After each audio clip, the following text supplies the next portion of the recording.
What's up, everyone? Welcome back to another episode of Plate Stack Chat. Joining myself, Tom, Jason, and Sam, we're delighted to be joined again by Chase Ingraham. Chase, thanks for joining us. Hey, appreciate it. Thanks for saying my name right. Most people get it wrong. What do they say? Well, they say like Chase. Ingraham or something like that, but Ingraham would be a very American way to say it, like Exactly. Birmingham. Yeah, that's like my name. The last name is not like the American version of it. So you guys got it right. Well done.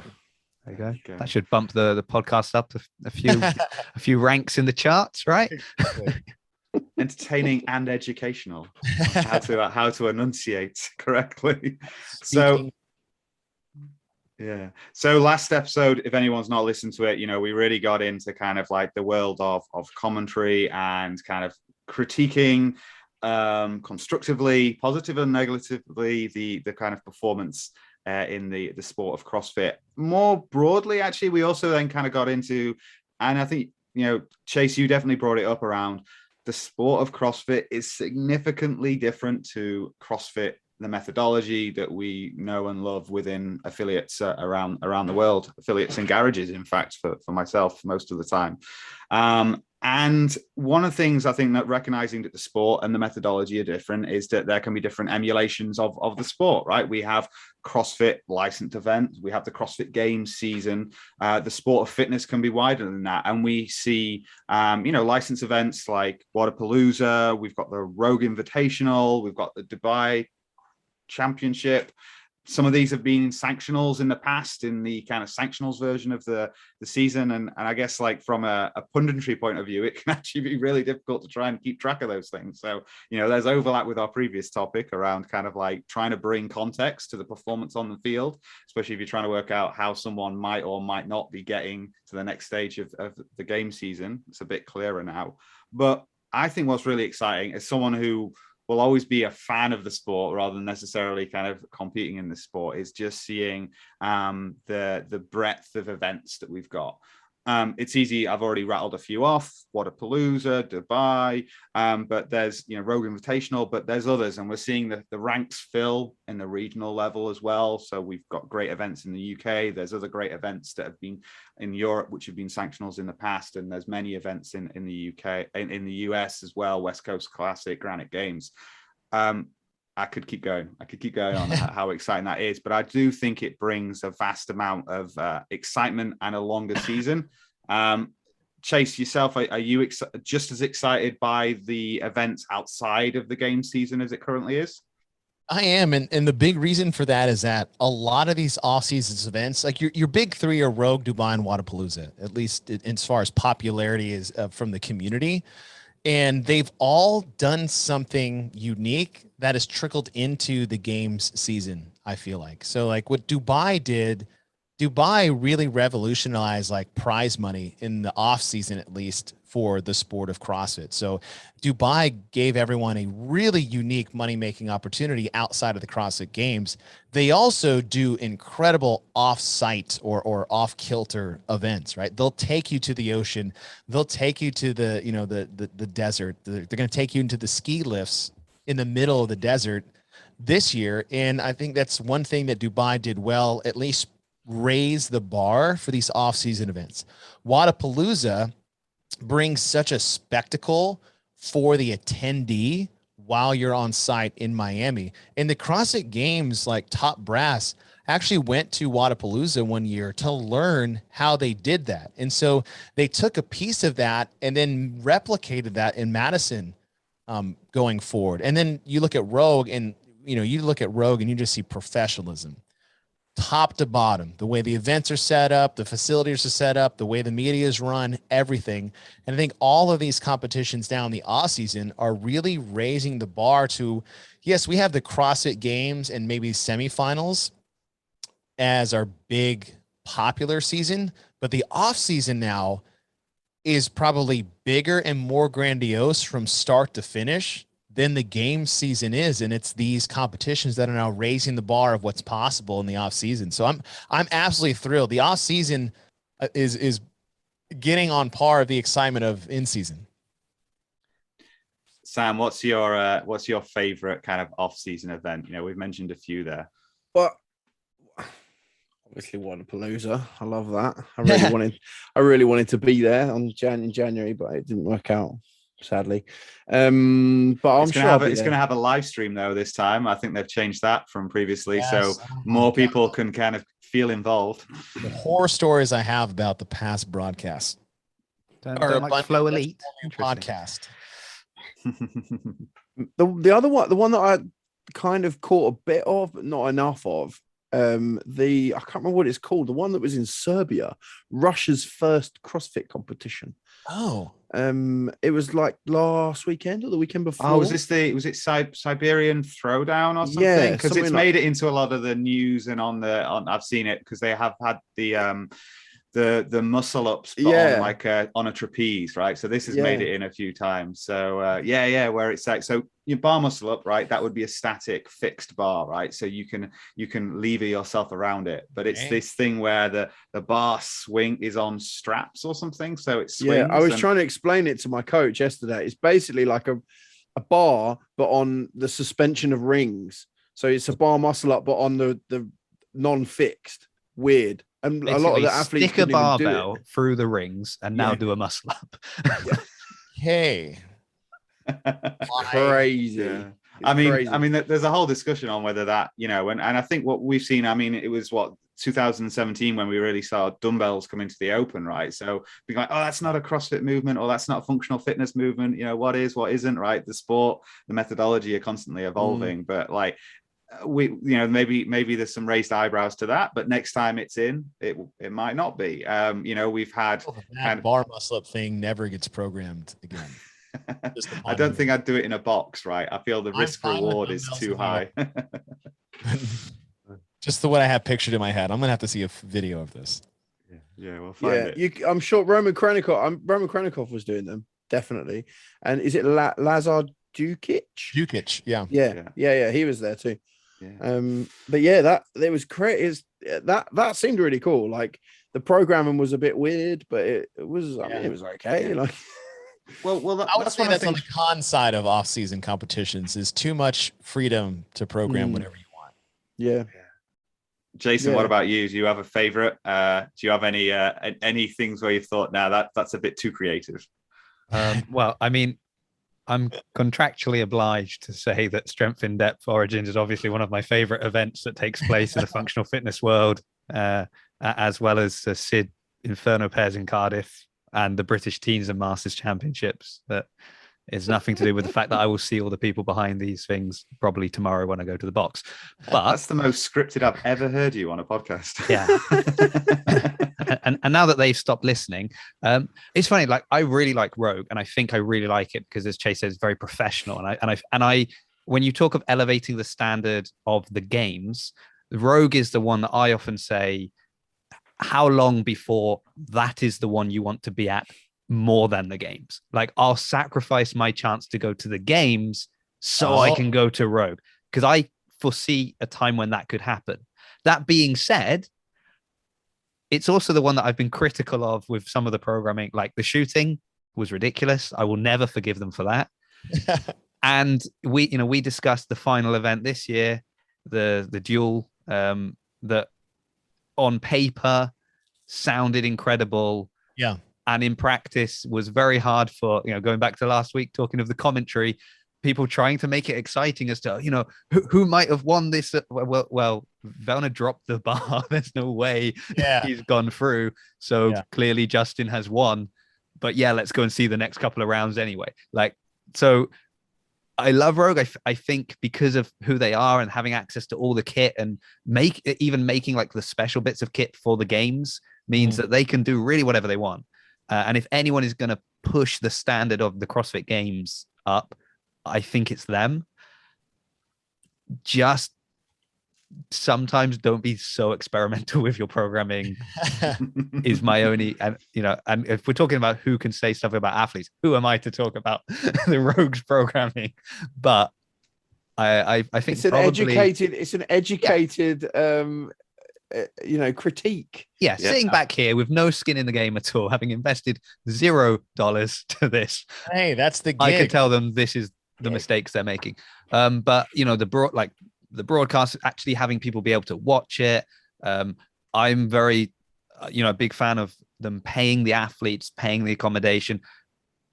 That's where, we said last week, CrossFit the sport, CrossFit the methodology, two different things.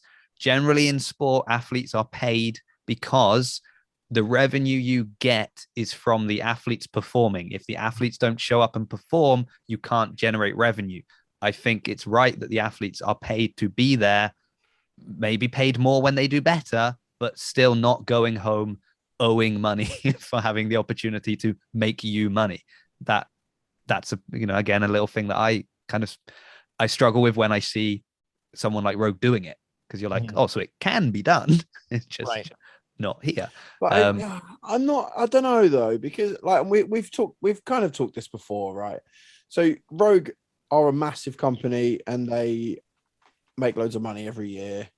Like Dubai has a bunch of people that invest in it who just money is not really something. It's not even a currency anymore. It's like a pastime, isn't it? Like for the guys who own Dubai, so they can basically do whatever they want. Whereas CrossFit, like, are big, but the CrossFit Games is different to the CrossFit HQ affiliates, that kind of stuff. So that, they're different entities. So I imagine that the CrossFit Games is not turning over. Well, they probably turn over a lot of money, but they're probably not making a bunch of money. Like, and they're not, they're making most of their money from sponsors. Even ticket sales probably doesn't cover anything near what it costs to put the games on. Hence the move. That's a different topic, but looking like it might be going to Dallas. Just saying. No, stay out of Texas, man. This hot here in July. Oh yeah, can you imagine that? Awful. And to that point exactly, is like Rogue has the luxury of only having 40 athletes to take care of, but that is something that I would hope that the games aspire to do. They might not actually be able to do that right now. And honestly, if you're thinking just like financial sound choices, paying for 360 athletes flights and hotels to come to the CrossFit Games is not the most fiscal responsible thing to do at this time. But and also I think giving a little grace is like, listen, like the 2018 documentary just came out. Number one, go see it, and it's going to break your heart, because the games were going that direction, and they were going there like in a rocket ship to space exponentially. And then they got their legs cut out from underneath them in 2019. And then in 2020, the pandemic hits and does the same thing. And they basically have been having to rebuild the CrossFit Games from ground zero in a year. And so I would be shocked if it's not in their plans to take the best of all these things, which is kind of what we led off with was, look, take the spectacle that was Wodapalooza and create this fitness festival-like experience in Madison, Wisconsin, which they've done. And in 2018, it was that. It was crazy fun in 2018. Then you take the professionalism from Rogue, which they already bring to the table because, you don't have the CrossFit Games without them. You take these money-making opportunities from Dubai and these off-site events that they try to replicate from the CrossFit Games, and they do a good job of doing the best they can to make things better. They're not sitting back there like holding onto their pocketbook or keeping their wallet in their back pants, but like they do have to make responsible decisions. It's like I think for sure that should be a goal for the games, because why not? Like, why not get so big, right? Like let's make this so big, such a global, worldwide spectacle event that we make so much money to pay for everyone to come here. Here's the hotel, all the individuals, it's like an athlete village at the Olympics. That has to be in the plans. If it's not, what are we doing? Yeah. It's just in backyard barbecue anymore. Like, you've created a global, worldwide phenomenon that is the CrossFit Games. So let's build off that. The problem is they had it blown up in their face 2 years ago. And I think what comes from that then is, and the way to create that festival, not just for those on the ground who are going as footfall, but it's that broadcast experience and trying to get people to watch CrossFit who don't do CrossFit, right? And I know people do that with the Netflix documentaries, but you need them with eyes on in the on the game itself, so that then kind of endemic and non-endemic brands are coming in, bringing more revenue, and I think that's, I hope that's in the plan. That'll be super exciting, and it'll be cool to see it grow that way over the coming years. One thing I want to go back to, because there's a comment around kind of, and I think it's really cool that, like say each of those big events we've already discussed brings something else. It ups the ante for kind of CrossFit to think, okay, how can we try to emulate that at the games? But they are different entities, right? So Rogue, and I don't know the details, but whoever writes the checks at Rogue, right? I wouldn't be surprised if the Rogue Invitational was net negative, but it's great. It's great PR. It's kind of an amazing way of getting brand awareness across the globe.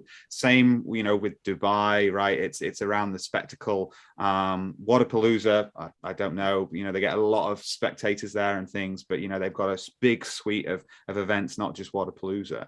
And whereas, like, if we talk about the difference between the methodology, CrossFit methodology, and the CrossFit, the sport of CrossFit,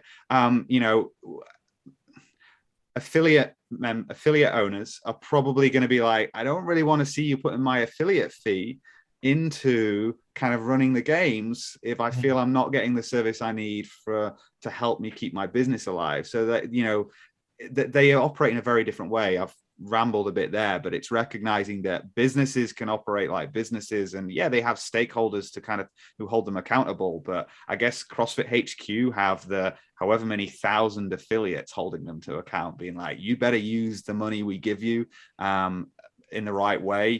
People sign up for the open, but you can do some quick maths there and work out there's not a lot to go around when it comes to putting on a festival in Madison or wherever it might be.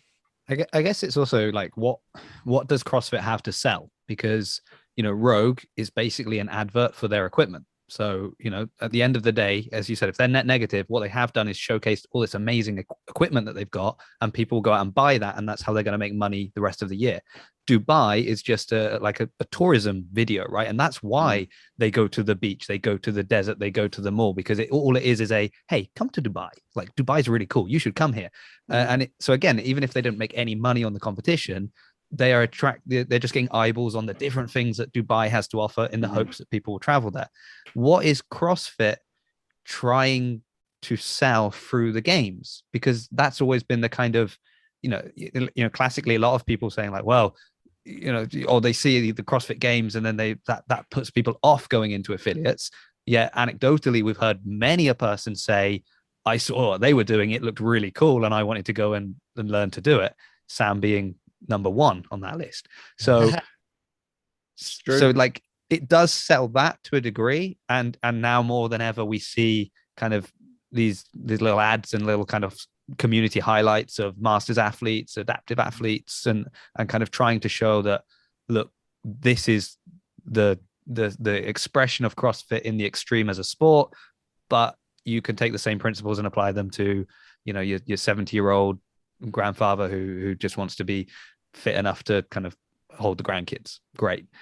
And I think that's where we blur the lines, right? We keep saying the difference between the two, and the game's job should be, they're going to be the biggest flag to wave for the CrossFit methodology. And where they do that is that where they have the most eyes and the most attention and the most passion, which is the CrossFit Games.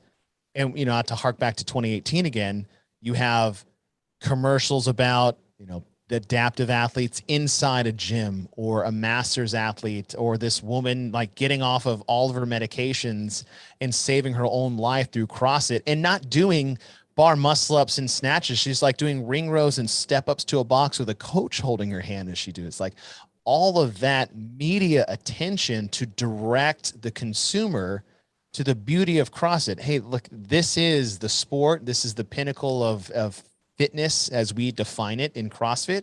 And here are all the beautiful things that the community has to offer, other than just a spectacle here for 4 days in Madison, Wisconsin. And I feel like that is really the job of the CrossFit Games. And it really was, the whole point was, this is where we can really marquee highlight what CrossFit is all about through the sport. And that was the thing we lost after 2018, when you disbanded your entire media company and everyone that worked for it. You got rid of all the commercials that ran during the Super Bowl. The actual Super Bowl here in the States, like they had a commercial. You couldn't do that without the CBS sponsorship, of which you had. Is like, guess what? Part of this is that you get to highlight, you get to have an advertisement during this. Like, these are the relationships we're starting to build. So really, in the end, CrossFit Games should be able to support athletes' livelihoods as they are professional athletes, because those athletes in turn grow the sport. And obviously should that in turn make more money, contracts. But the whole point of CrossFit Games is to be the biggest megaphone for the CrossFit methodology in the world. Yeah.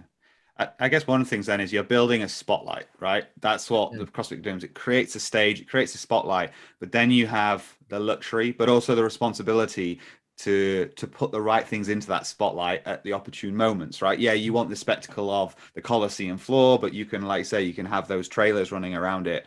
Talking about the expansion and bringing those non-game season events back in. So we know that CrossFit are like licensing events and things like that. And there's, for me, completely outside, never seeing, and I'm not going to ask you to kind of give a glimpse behind the curtain, Chase, right? But one thing is to say, well, what does the licensing offer?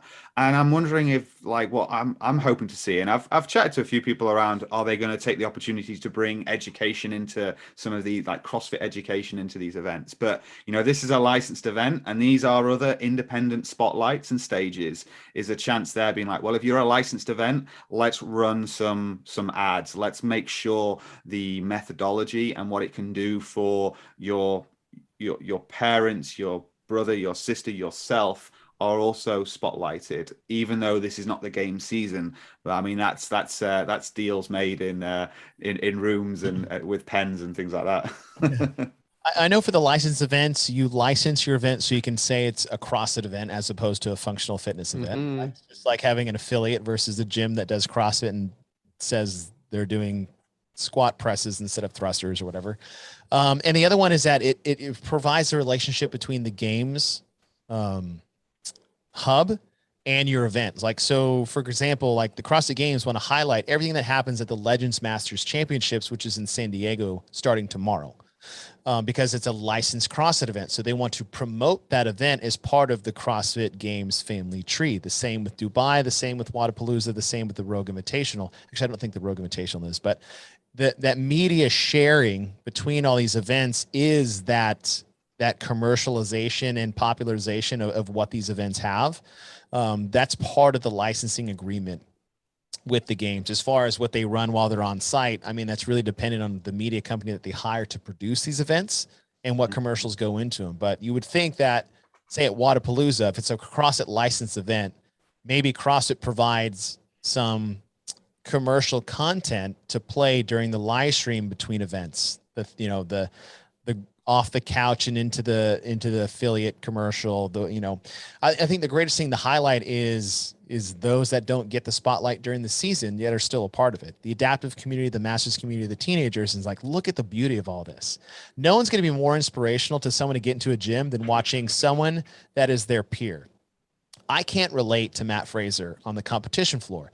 That does not inspire me to walk into a CrossFit affiliate. But if I'm 50 pounds overweight and I see someone who's 50 pounds overweight or was competing in that stage, and you get that story, that inspires you. If I'm in a wheelchair and I think my life's over because I had this horrible accident to my body, and then I see this adaptive division at the CrossFit Games, and look, there is life outside of circumstance and things that happen to you. So to highlight those things, I think, is a huge responsibility for CrossFit and these off-season CrossFit events.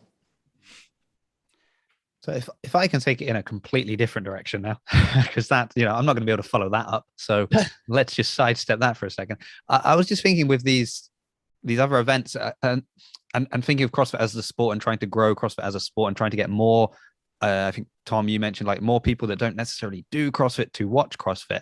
I feel that sometimes these events are going to be more accessible to somebody who doesn't follow CrossFit, because you don't need to know about the open, the quarterfinals, the semifinals, and now this is the games. And this is basically, you've got people from different regions and they had this many from this place and this many from that place. It's just this is a one and done competition. There's, 20 men that are in this competition. Maybe they were invited, maybe they qualified online, whatever it may be. There's no history here. this person's, very good, and this person's also very good. Probably, they're your favorites. And like, that's all you need to know, and then go, and they'll explain everything as you go. There's not all the kind of backstory that you get following the games. And I also think for people that do watch CrossFit already, it's a great opportunity to see athletes, behave a little bit differently, because this is where they take a risk that they wouldn't risk at the games. This is where, or maybe even this is where an individual athlete who will always be an individual athlete at the games goes team, because this is just a competition for money, and they're quite happy to have a fun comp with another very fit friend and earn some money. And it's like, wow, we've never seen that person on a team before. That's really cool. So that way, I feel like as a sport, it grows, because there's reasons to watch it for people that don't know CrossFit. There's reasons to watch it for people that do follow CrossFit. And then the games is the games. And like, that's a separate thing. I think there's great opportunities within these, or even like, again, we mentioned Sid Origins, that is a functional fitness event. Sam, don't worry, I'll make sure I mention that. He says that because Ollie, Chase, have you met Ollie Mansbridge? You must have met Ollie. So Ollie actually forgot to license his own event. Oh no. Well, I don't know if it was completely forgot, but I think he just ran out of time. Cardiff was a CrossFit event. Was a CrossFit Sid event, Origins was not a CrossFit event. Oh, it was funny. But like, that's a fascinating competition, because the way it works is you've got this 12-person team, 7 men, 5 women, but they also each have to include a masters athlete in the men and the women. Oh, that's cool. And they have to be from a box. So it's the idea is it's strength in depth of your box, which means you get kind of people highlighted that wouldn't necessarily be highlighted, because you are not the fittest person at your box, but you are maybe the 4th fittest. So you are included in the team. And what's interesting is you're the 4th fittest in your box, that would put you as the 2nd fittest in that box. And that's helping you out. Like, so, and it meant there were events that just function in a way that would not work at the games, because of having that many people and running in a certain way. And that's interesting, because like, this was the kind of the criticism, I was going to say I leveled against regionals, was week 1 was great. Week 2 was, okay, good to see a different look. So, maybe I really like that athlete, so it was interesting to see him take on the same events. Week 3, it's like, okay, it's the same thing again. I understand that. I'm kind of bored of that now. Whereas I quite liked the diversity within the sanctionals and now the semifinals. And I think the more interesting, different things you can put on, the more likely you are to attract people to watch it. And ultimately, isn't that the goal? I like that. And that's the fun about these off-season events. Dubai in 2020, they plan to do something completely different than anything I've ever seen. Is they tried to pick, the plan was to do, I think it was 10 events, and all of them were almost like a single modality test. It's like one's a run, one's a lift, and they hit all the pieces of, say, what a program should entail, but like, it wasn't multi-movement events. It was very unique. And some of that's exciting, especially if it has no bearing on the game season or like finding the fittest. And like you said, there is no like long track to find like the open semis and how these people got here with the last chance qualifier or whatever. It's cool to have just a unique one-off. And I think that probably in itself is one of the more fun things about the off season, is because they don't have to adhere to this stringent box of, you better find the fittest field to qualify to the next test, or else it's a shit competition. It's like, hey, we're just here. We're going to do all teams of 3 plus like your gym dog, like whatever, it's like, you just have some fun with it. I do think that's cool and refreshing to see in the off season. The one thing I would really like is if we could have a competition where they do not program any high rep like chest to bar pull-ups or pull-ups or anything like that. I would just like want to be able to watch a live stream without seeing the comments just fill up of those aren't real pull-ups. Just if we could just have one competition where there aren't any, so we just eliminate that completely. One of my friends posted a video on Instagram, and she's a little like gymnast ninja. My friend Josie posted up with some 16-year-old kid from like some back street in somewhere far, far away, posted like, I really like that video, apart from the second bit where you didn't do real pull-ups. I was like, oh my God. That'll never die, ever. It's so good. So good. I think one of the things, and like say, is those one-off events offer the chance for people to kind of just dip in, right? They don't need to understand the complexity of the season. And one thing I was just thinking though is like, and again, going to other sports, right? NFL, right?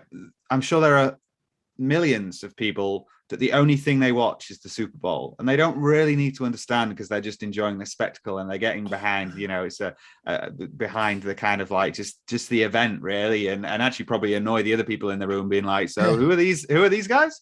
I know that's me. But then the same, like maybe with golf and like the Ryder Cup, right? For some people, that's the only thing they kind of get behind. And yeah, maybe they don't. Does anyone watch golf? Yeah, they definitely do, right? But it's it's one of those things where you can kind of dip in and out of it, and I think that's kind of like can be difficult, especially when you think about the kind of complexity, right? Because it's a new sport. People are like, sorry, you do what? And you do what? Like I still have that with friends that I'm talking to, and I'm pretty sure I don't talk to them about anything else. So and maybe like Jason, you were saying around kind of like regionals and stuff, into like, the first week it's kind of great, and then the second week it's like okay, and then the third week like okay, come on. But I guess it makes sense from like if you're inside the sport, taking part and kind of like constructing it, then you kind of want that because it's structure and it makes sense, and you know how you can potentially make a living from this. But for the kind of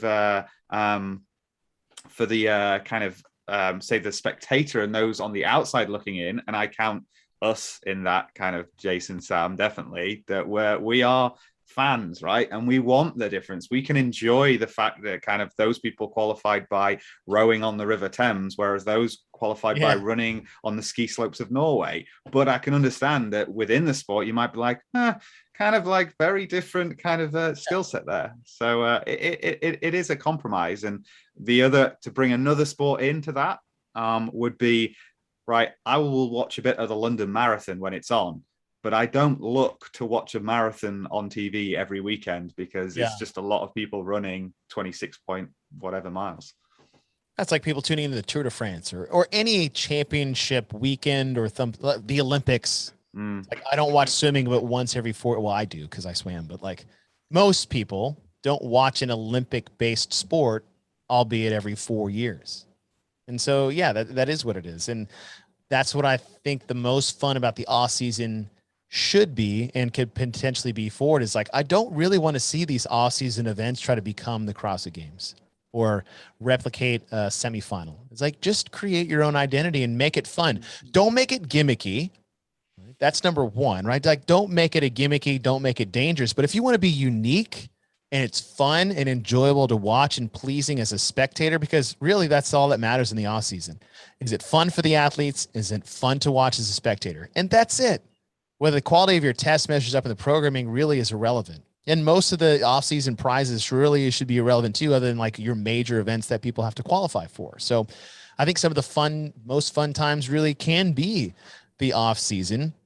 And those diehard fans of the sport of CrossFit, then they just get little feeders, little fixes in the off-season to hold them over until the open starts. It's almost like the off-season competitions are for everyone else in the media. So like, like you've got your YouTubers and your like those guys, like they love that because it's actually like something to talk about around CrossFit that's not during the CrossFit season. Like, oh my God, what are we going to do? Let's beg someone in Dubai to put a competition on so we can go there and have fun and vlog about it or whatever.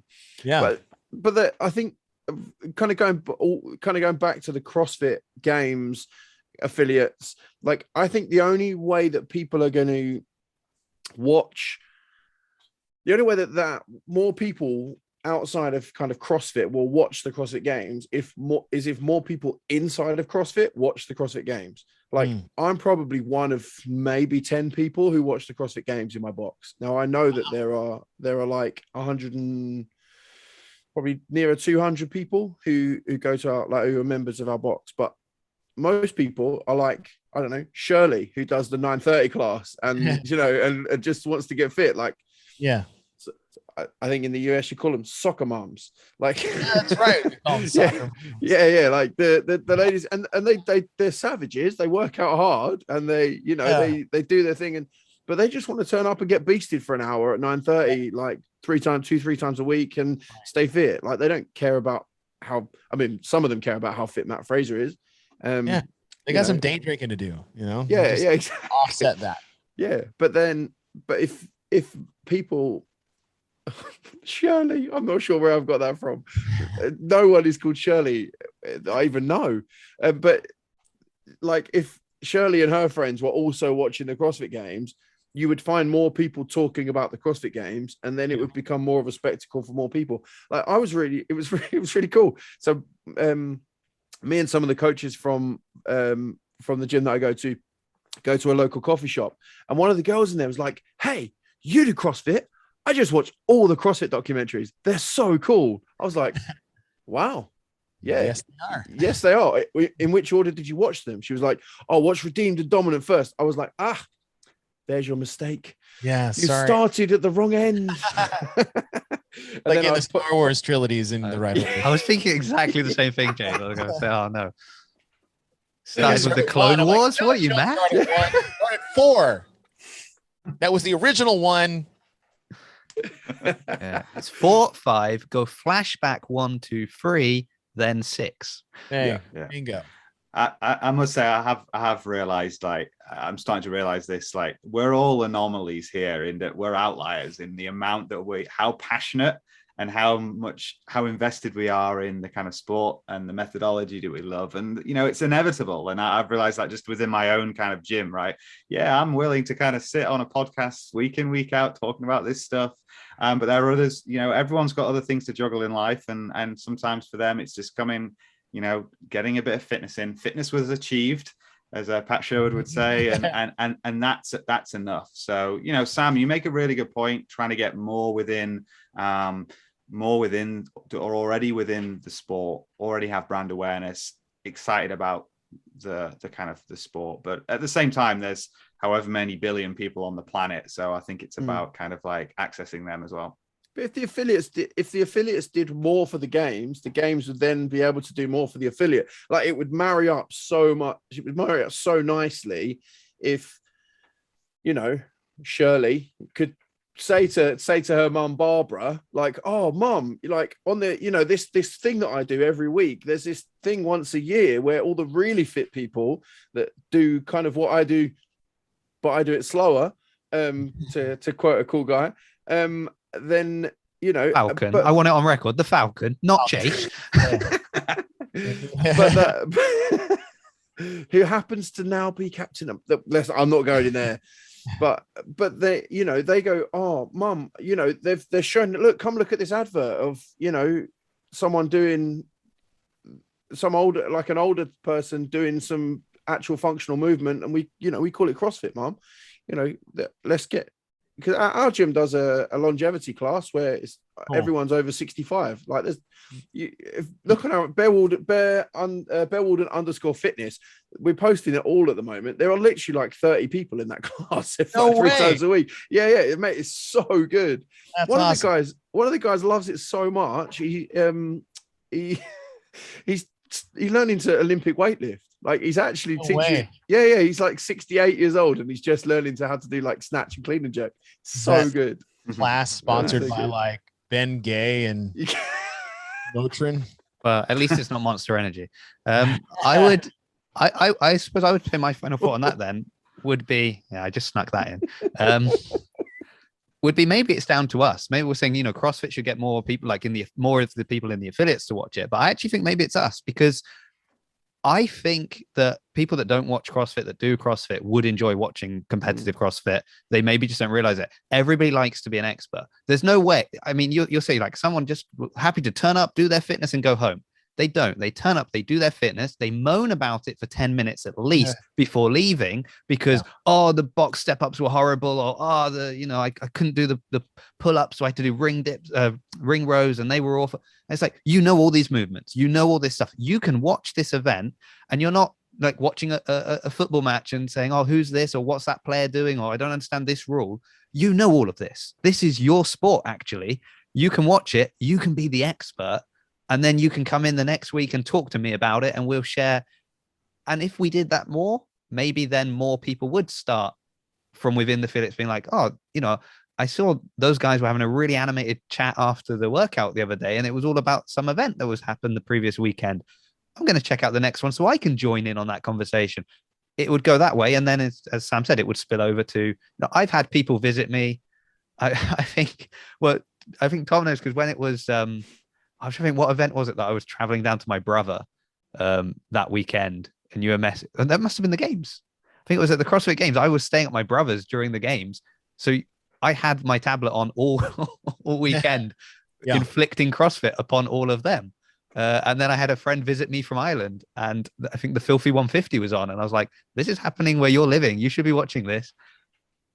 So we will spread it to people. The more people we can get watching it within the boxes, the more they can spread it. And then maybe there'll be enough space for us to get that mysterious phone call like Chase once got, saying, "Hey guys, come and have a tryout for the media team." Hey, so we've just got too many events. They're always looking. And I was going to say, right along the side of what you just said, is that it's us as individuals, but I do think it's like podcasts like this, is that all these media outlets, which is exactly what you guys are a huge voice box for the games, CrossFit itself. And the more that we do this, is the more of that word can spread. And then, yes, individually inside your box, like when the games are going on, we have a TV at the gym and it's on. And in the warm up, the music is off and we're watching this. And like we spread that, like we actively do that with our community. And we'll have watching parties for the open, and we'll have these semifinal things. Like one of our athletes is competing in this Legends Championships here in the States in San Diego this weekend. Like tonight, everyone's getting an email with a schedule and when they can watch them, because it's going to be broadcasted live. Right. And so like I am actively trying to promote that. And all of these other media outlets and podcasts, I think they have a more critical role in the growth and popularity of the sport and the training methodology than they give themselves credit for.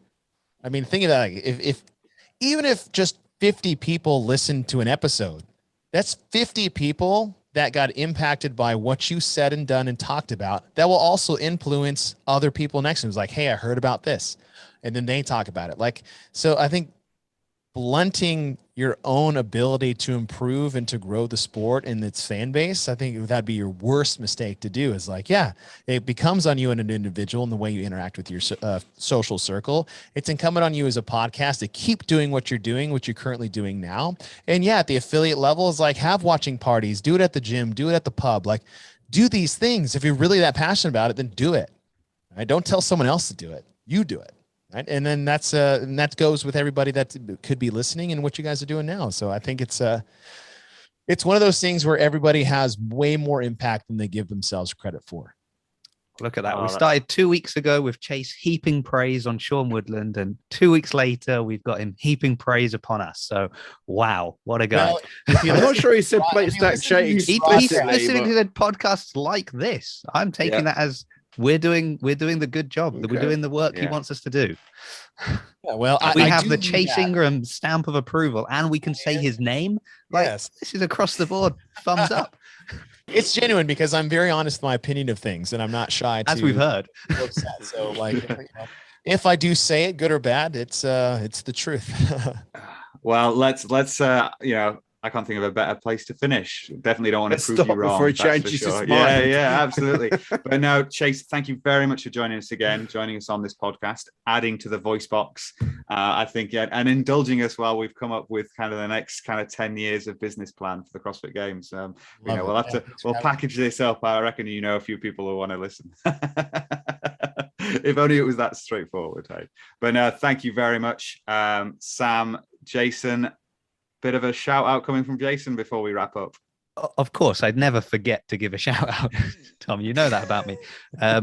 I would like to shout out to Chris Dagnan, who is a CrossFit Bath member, has just had a hip reconstruction. Basically, listen to the episode of the CrossFit Bath podcast he was recently on, where we go into why and how that all happened. But while he was lying in his hospital bed, he listened through to the last couple of episodes of CrossFit Bath that he'd missed. He listened through Plate Stack Chat and was sending me updates throughout the day of his opinions on different episodes and different people that we'd had on. So thank you very much, Chris. I really appreciate the positive feedback from you. There you go. And that's a case in point of the impact we have, right? Great. So Chase, thanks again. Do have a brilliant afternoon in Dallas. Sam, Jason, enjoy the rest of your evenings. Yeah, what's left of it. Cheers, man.